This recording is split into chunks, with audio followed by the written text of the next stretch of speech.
Hey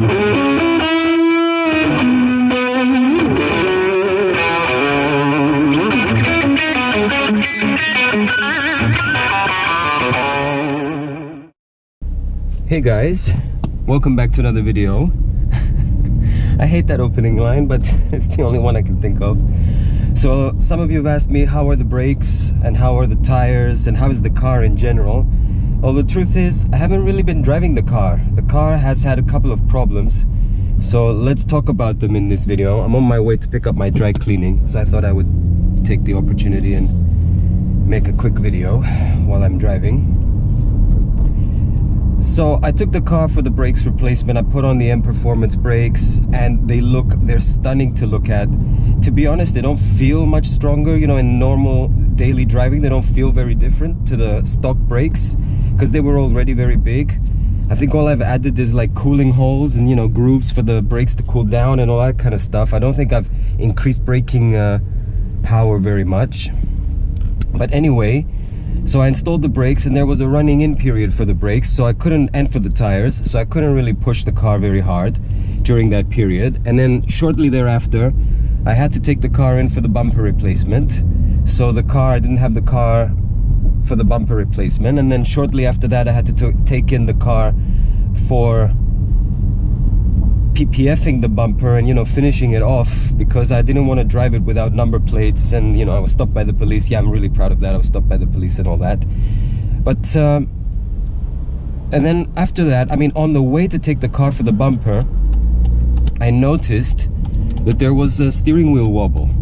Like, my steering wheel was shaking like this. It wasn't happening all the time, and it didn't happen on the highway. It must have happened more frequently than I realized, and it's just I only noticed it at that point. I don't know why. It took me a long time to notice it. When I tell you what was actually wrong with the car, it couldn't have just happened once. It must have been happening all the time. But anyway, I had steering wheel wobble, so I didn't want to really drive the car not knowing what was wrong with it, in case, you know, I snap some wheel bearings or something really expensive like that.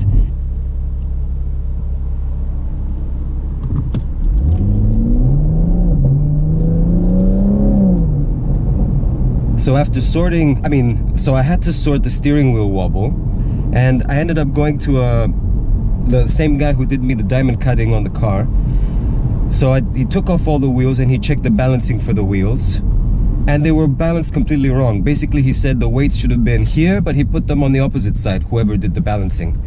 So when I put on the new tires, they obviously had to rebalance the wheels, and they did that completely wrong, and as a result I had some awful steering wheel wobble. I mean, I really felt it after I got the car back from the bumper replacement. When I was aware of it, after I became aware of it, I became really aware of it.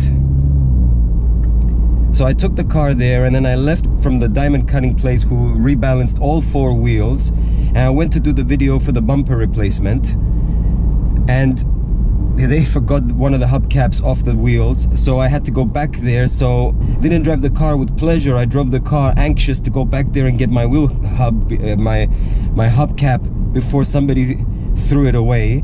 Well, actually, that's the reason why the lighting in that video was so bad, because, you know, the position of the sun had changed. So basically you couldn't see the bumper in that video, even though that video was dedicated to the bumper.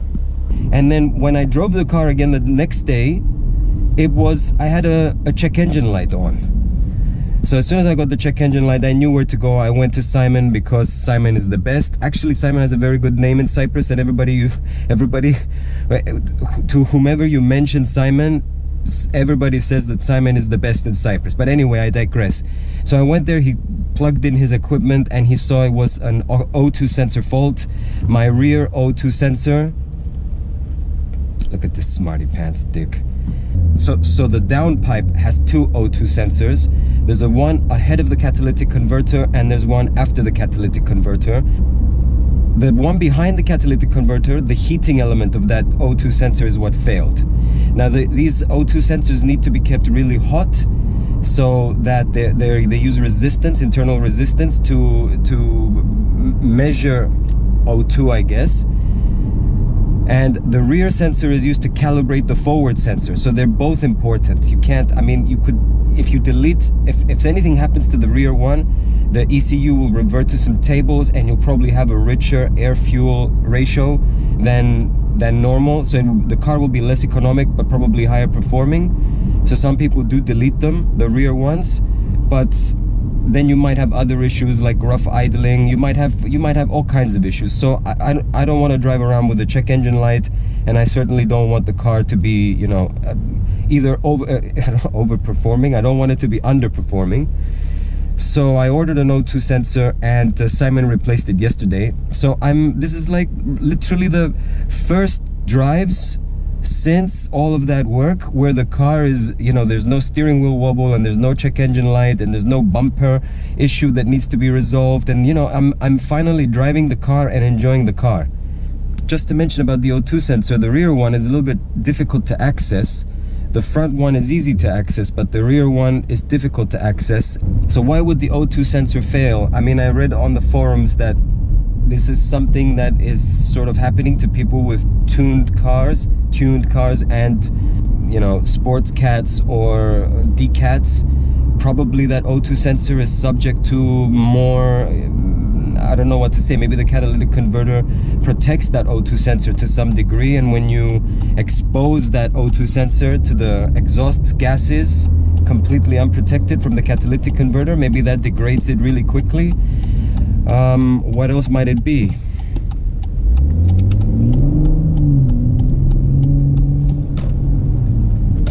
It might also be the disabling of the cold start, because the cold start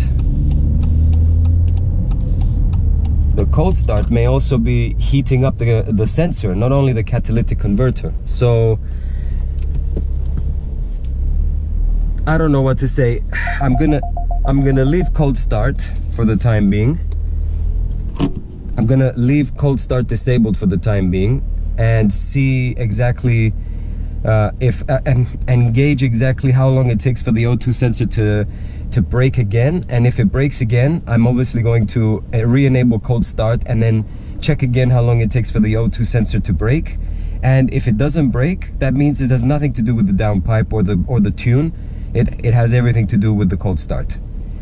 Anyway guys, I haven't really been enjoying the car because of these issues, and finally I have the car, and finally I'm going to enjoy the car. I haven't done any performance tests, but I will, and I will let you know exactly how much better this car is, or worse, at 0 to 60 times as soon as I have the data.